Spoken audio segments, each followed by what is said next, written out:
Hello, ladies and gents, boys and girls, people of all ages, sexualities, and identities, and welcome back to another Doctor Who review. And today's Doctor Who review is State of Decay. So, what is State of Decay about? Well, following on from Full Circle, we find ourselves in a universe in End Space in which the Doctor and Romana are still trying to find their way home. However, upon landing on a planet in End Space, they soon find themselves uncovering a darker evil, an evil since the dawn of time itself.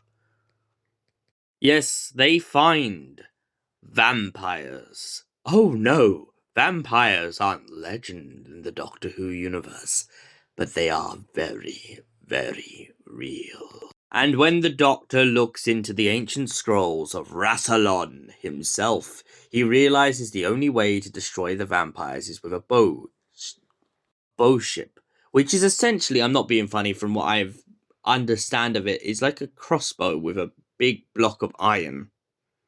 But essentially, what makes it even more gruesome in this story for the Doctor and Romana is when they soon learn that the Great Vampire still exists. It appears that during the Great War between the Great Vampire and Rassilon, when all of the vampire forces were defeated, Rassilon didn't quite realize, but the Great Vampire, what they thought to have slain, had escaped into End Space, a universe outside of their own. A universe in which the Great Vampire could wait and wage war once and for all. The Doctor and Romana, realizing this, realized it is their duty not only as Time Lords and Time Travelers, but as decent people of the universe to stop the Great Vampire once and for all. However, they have a sort of problem. They have 3 vampires to contend with on top of the Great One, and it turns out that the people in the village are being drained day by day, year by year. The Doctor and Romana eventually manage to defeat the Great Vampire.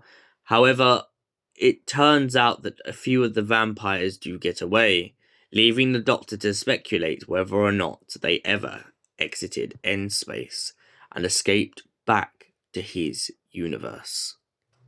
The Doctor and Romana in this story are rightfully scared, not only because the vampires, as said in goth opera, strike fear into the heart of every true Time Lord, but they also strike fear into the Doctor for a very other real reason.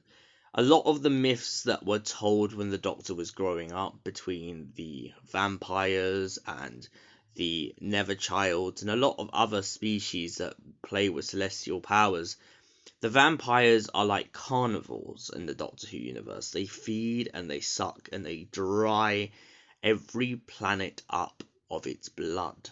They're like a swarm, as Rassilon said in goth opera, and they won't stop until they have finished their hunger, which they are insatiable, so it's never truly going to happen. However, goth opera compared to this, I would say this is very more to the basis of the Great Vampire hiding away in this End Space, waiting for enough blood vessels so it can use a rocket ship that looks like essentially a sort of giant gothic castle to escape back into their universe and wreak havoc once and for all. So what did I think of this Doctor Who story? Well, The State of Decay I think is a brilliant story. I like the way that the vampires use a lot of vampiric kind of novel stuff. For instance, the vampire bats being a kind of foreboding sense that the vampires are there. I also like the way that they are portrayed in this story as kind of king and queen and this kind of butcherer. It kind of gives me Robin Hood vibes with the whole Sheriff of Nottingham and King John sort of vibe.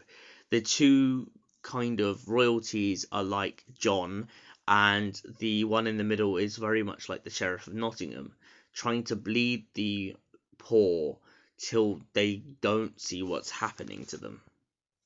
The other thing I liked in this story is this kind of mix of actually waking up a society to realizing that once upon a time they had technology.